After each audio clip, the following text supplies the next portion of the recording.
Bismillahirrahmanirrahim. Assalamualaikum warahmatullahi wabarakatuh. Salam sejahtera buat kita semua. Perkenalkan, nama saya Muhammad Joni Barus, SE MSI. Saya adalah salah satu dosen program studi S1 Akuntansi Fakultas Ekonomi dan Bisnis Universitas Islam Sumatera Utara. Yang saya hormati Bapak Ibu tim penyelenggara sertifikasi dosen tahun 2026. Video ini adalah bagian dari pernyataan diri dalam unjuk kerja Tridharma Perguruan Tinggi atau PDD UKTPT untuk sertifikasi dosen tahun 2026 khususnya dalam aspek pengajaran. Mata kuliah yang saya ampu adalah mata kuliah akuntansi keperilakuan semester 6 dengan bobot 3 SKS. Mata kuliah ini membahas tentang perilaku individu dan kelompok yang mempengaruhi proses akuntansi dan pengambilan keputusan keuangan. Materi mencakup teori-teori perilaku, psikologi dalam akuntansi, dampak perilaku terhadap laporan keuangan, serta menerapkan etika dan profesionalisme dalam praktik akuntansi. Selanjutnya, terkait capaian pembelajaran, diharapkan mahasiswa mampu menguasai konsep, teori, dan prinsip akuntansi secara mendalam. Kemudian, mahasiswa mampu menerapkan pengetahuan akuntansi untuk memecahkan masalah real. Kemudian, mahasiswa mampu berkomunikasi secara efektif dalam konteks profesional akuntansi. Yang terakhir, mahasiswa mampu berperilaku profesional dan etis dalam praktik akuntansi. Terkait capaian pembelajaran mata kuliah, diharapkan mahasiswa mampu menjelaskan konsep dan teori perilaku dalam akuntansi serta dampaknya terhadap pengambilan keputusan akuntansi. Kemudian, mahasiswa mampu menganalisis dan memecahkan masalah yang berhubungan dengan perilaku akuntan dan penggunaan laporan keuangan. Kemudian, mahasiswa mampu menyusun dan menyajikan hasil analisis perilaku akuntansi secara tertulis dan lisan dengan jelas dan sistematis. Terakhir, mahasiswa mampu menunjukkan sikap profesional dan etis dalam menganalisis dan menerapkan prinsip-prinsip akuntansi keperilakuan. Kemudian, sub capaian pembelajaran mata kuliah, diharapkan mahasiswa mampu memahami konsep dasar perilaku manusia dalam konteks akuntansi dan menilai pentingnya perilaku tersebut dalam proses akuntansi. Kemudian, mahasiswa mampu memahami teori-teori perilaku yang berpengaruh terhadap pengambilan keputusan akuntansi dan memberikan respon yang tepat. Kemudian, mahasiswa mampu memahami dampak perilaku individu dan kelompok dalam akuntansi serta menilai konsekuensi perilaku tersebut pada laporan keuangan. Kemudian, mahasiswa mampu memahami berbagai masalah perilaku yang muncul dalam praktik akuntansi dan memberikan evaluasi terhadap solusi yang ada. Kemudian, mahasiswa mampu memahami prinsip etika dan profesionalisme dalam akuntansi keperilakuan dan menilai pentingnya penerapan sikap profesional tersebut. Terakhir, mahasiswa mampu menciptakan analisis komprehensif tentang perilaku dalam konteks akuntansi, menilai implikasi etisnya, dan mengorganisasi solusi praktis. Dalam mengampu mata kuliah ini, ada beberapa buku referensi yang saya gunakan, antara lain Akuntansi Keperilakuan oleh Indra Budiman dan Handayani tahun 2024. Kemudian Akuntansi Keperilakuan untuk Pengambilan Keputusan yang Efektif oleh Batiar dan kawan-kawan tahun 2025. Kemudian buku ajar mata kuliah akuntansi perilaku oleh Hermawan dan Biduri tahun 2022. Kemudian Akuntansi Keperilakuan Pengantar oleh Wahyuni dan Hartono tahun 2022. Selain itu, ada beberapa referensi artikel ilmiah yang saya gunakan, antara lain Perkembangan Akuntansi Perilaku Indonesia oleh Majum dan Anggriani tahun 2025, kemudian Riset Akuntansi Keperilakuan di Indonesia oleh Wulandari dan kawan-kawan tahun 2022, lalu kemudian Perkembangan Penelitian Akuntansi Keperilakuan oleh Hudayati tahun 2022, kemudian Akuntansi Keperilakuan pada Akuntansi Sumber Daya Manusia dan Akuntansi Sosial oleh Risawati tahun 2023. Perkuliahan ini diselenggarakan dalam 16 kali pertemuan dengan materi pembelajaran antara lain: 1. Pengantar akuntansi keperilakuan, konsep dan prinsip dasar. Kedua, peran akuntansi dalam pengambilan keputusan bisnis. Ketiga, teori perilaku manajerial dalam akuntansi. Keempat, pengaruh faktor psikologis dalam pengambilan keputusan akuntansi. Kelima, pengukuran kinerja keuangan dan non-keuangan. Keenam, akuntansi perilaku dalam konteks etika dan integritas. Ketujuh, faktor-faktor yang mempengaruhi perilaku penggunaan laporan keuangan. Kemudian, ujian tengah semester. Lalu dilanjutkan pertemuan ke-9, pengaruh budaya organisasi terhadap praktek akuntansi. 10, teori akuntansi dan keputusan pengelolaan sumber daya.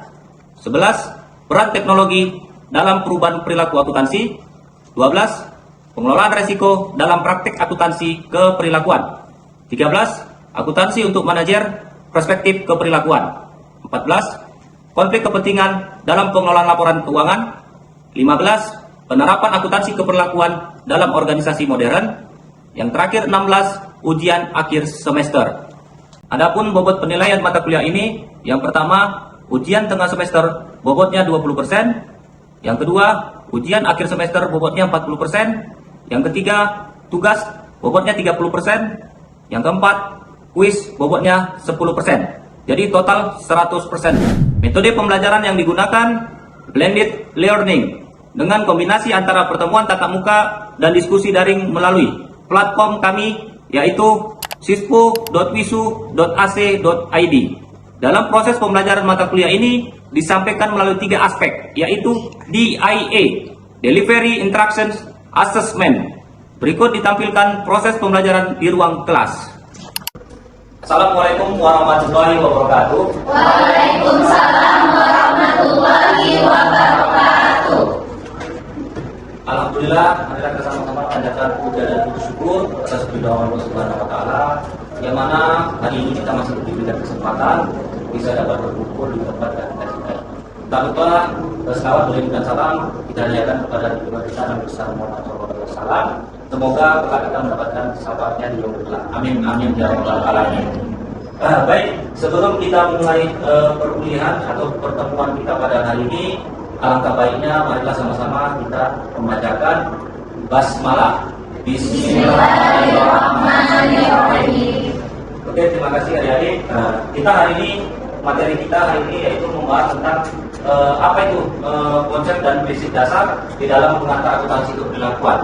Ya, apa itu konsep dan prinsip dasar di dalam akuntansi keperilakuan. Sebelum kita masuk ke materi atau slide berikutnya, saya mau bertanya dulu. Kira-kira di benak kalian itu apa itu akuntansi keperilakuan dan apa konsep dan prinsip dasarnya? Ada yang bisa jelaskan atau memberi suatu pernyataan? Saya persilakan. Siapa namanya? Aulia, Pak. Baik, Aulia. Coba, Aulia. Menurut saya, Pak, akuntansi keperilakuan itu adalah cabang akuntansi yang mempelajari perilaku, sikap, serta motivasi dan faktor psikologis manusia yang mempengaruhi pengambilan dalam keputusan. Oh, bagus jawabannya, sangat kuat ya. Lalu siapa lagi yang bisa menjawab dengan jawaban yang berbeda atau ada yang lain? Siapa kira-kira? Tidak ada. Jadi tadi jawaban si Aulia sudah cukup mewakili ya buat teman-teman di kelas ini. Jadi sebelum kita mulai, alangkah baiknya saya absen dulu satu persatu ya. Yang pertama di sini namanya Alfi Zahra. Oke. Lalu Aulia, ya kamu tadi yang menjawab pertanyaan saya ya. Lalu Dila Aulia Putri, ini tidak hadir ya. Lalu Nabila, oke. Modina, oke. Sipa, lanjut Adinda, Ari, Muhammad Ridho, baru siapa ini? Desinta Rabia, oke. Alia, hadir ya. Salsa, nggak hadir. Lalu Riza, oke. Berarti cuma satu orang yang tidak hadir ya. Oke. Terima kasih untuk kesediaannya hadir pada hari ini. Jadi di sini kita menjelaskan bahwasanya akuntansi keperilakuan itu adalah cabang akuntansi, cabang di dalam akuntansi itu ada cabangnya. Baik itu mempelajari perilaku individu, maksudnya satu orang, ya. Lalu sekelompok dalam konteks akuntansi, baik dia seorang ataupun yang dimaksud dengan individu, maupun sekelompok. Nah, itulah definisi dari akuntansi perilakuan, ya. Nah, jadi tadi terima kasih Aulia ya sudah menjawab jawaban yang sesuai dengan apa yang kira-kira di benak Aulia yang bisa Aulia sampaikan. Lalu di sini fokusnya yaitu perilakunya mempengaruhi keputusan-keputusan keuangan di dalam suatu organisasi. Ya, organisasi itu baik dalam bentuk perusahaan ya, perusahaan. Di dalam perusahaan itu ada namanya manajer ya. Baru manajer ini juga dia di bawahnya ada lagi contohnya bidang keuangan. Lalu bidang-bidang yang lain ya. Enggak saya sebutkan. Jadi di sini konteksnya kalian semua adik-adik ini seorang akuntan atau seorang di dalam suatu bidang keuangan di dalam suatu perusahaan. Jadi jelas ya sebelum kita masuk ke berikutnya kita sudah tahu posisi kita di mana ya. Jadi seorang manajer itu ketika mau mengambil suatu keputusan di dalam perusahaan itu, dia akan bertanya atau dia akan meminta sebuah laporan. Nah, tergantung laporan apa yang dia butuhkan. Contohnya, dia minta laporan keuangan dari kalian, seorang pemangku keuangan, ya. Nah, tujuannya apa? Seorang manajer itu ingin melihat kira-kira dari laporan itu apa langkah yang mau diputuskannya atau langkah yang mau diambil dari seorang manajer itu. Nah, dia bisa memutuskan ketika sudah melihat laporan keuangan yang kalian kasih. Nah, jadi kalau seandainya laporan keuangannya berbentuk yang bagus, memang tidak ada manipulasi ataupun hal yang lain, otomatis keputusannya keputusan yang bagus.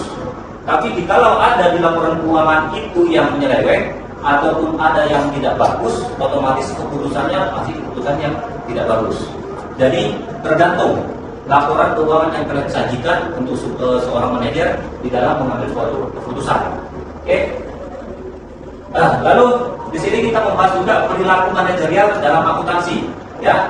Nah, yang pertama yaitu manajer sebagai pengambil keputusan utama dipengaruhi oleh berbagai faktor perilaku, termasuk itu perilakunya motivasi, persepsi, dan kepercayaan. Ya, keputusan yang diambil tidak hanya berdasarkan data objektif, tetapi juga faktor subjektif.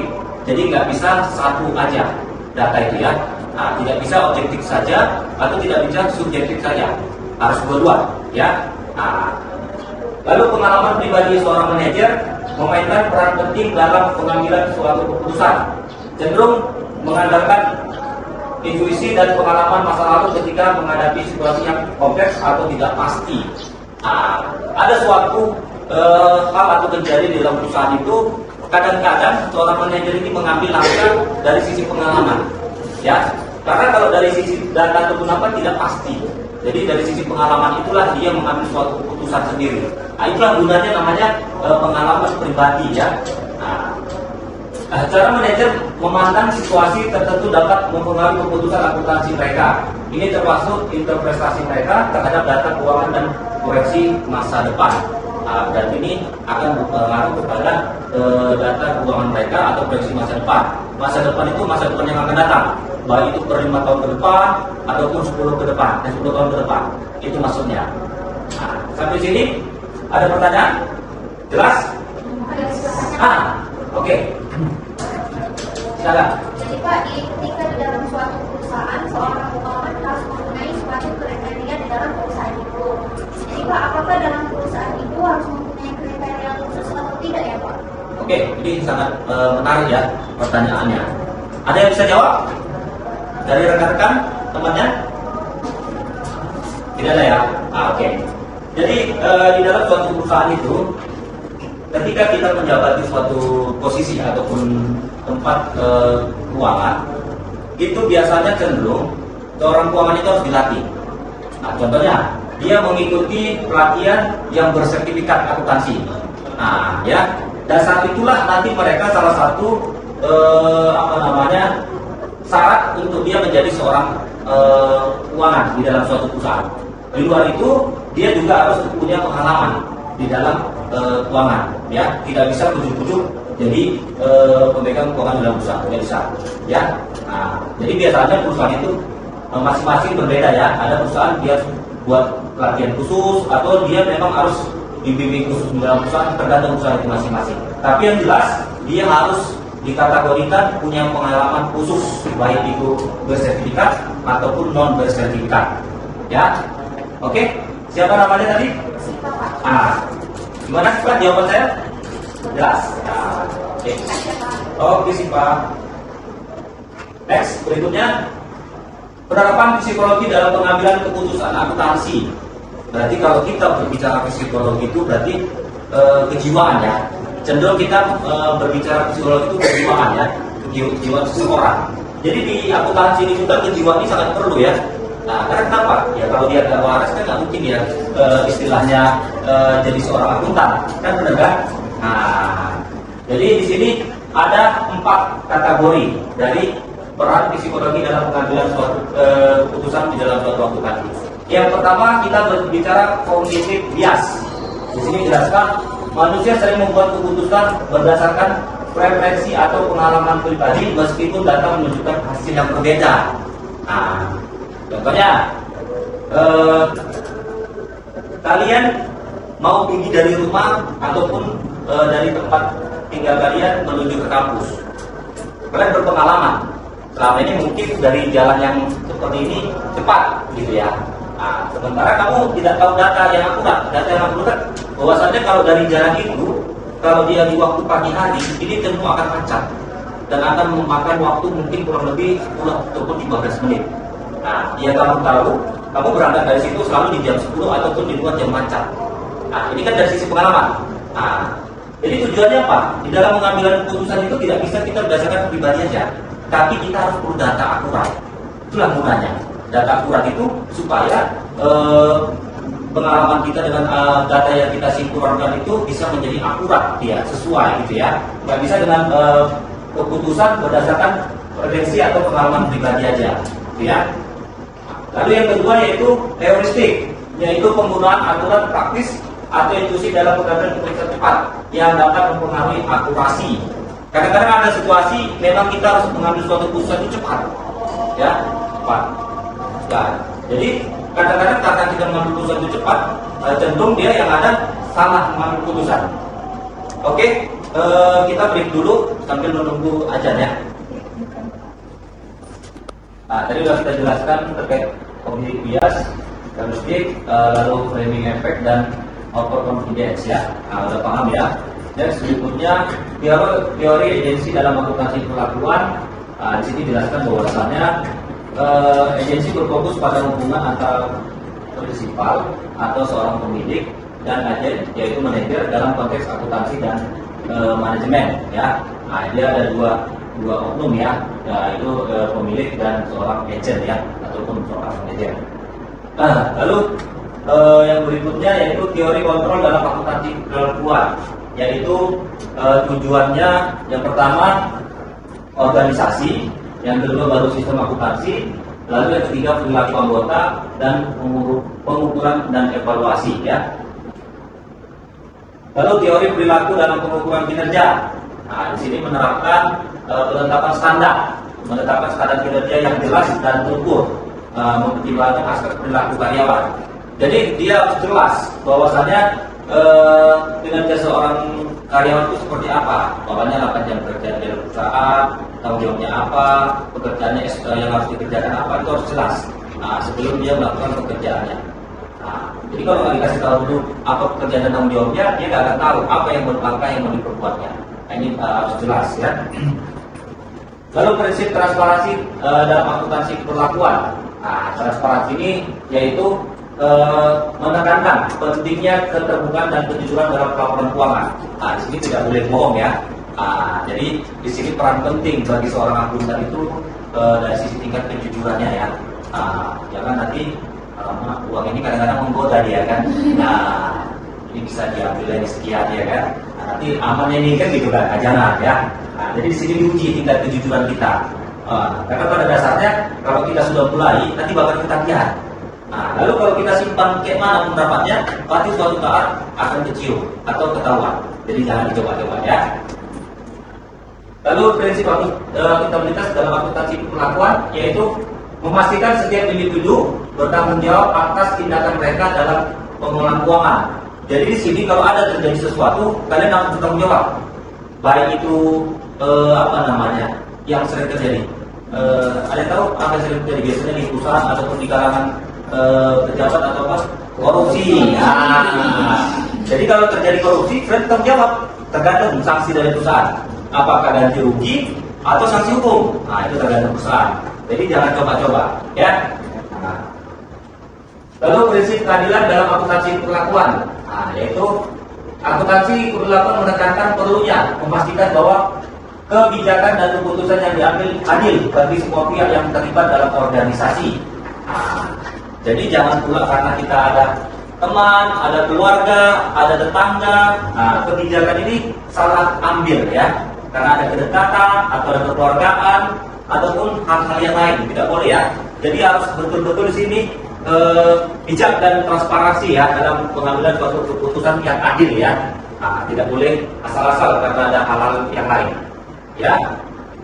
Lalu peran akuntansi dalam menilai prinsip perilaku organisasi. Di sini ada foto diagramnya, mungkin nanti bisa dipahami ya.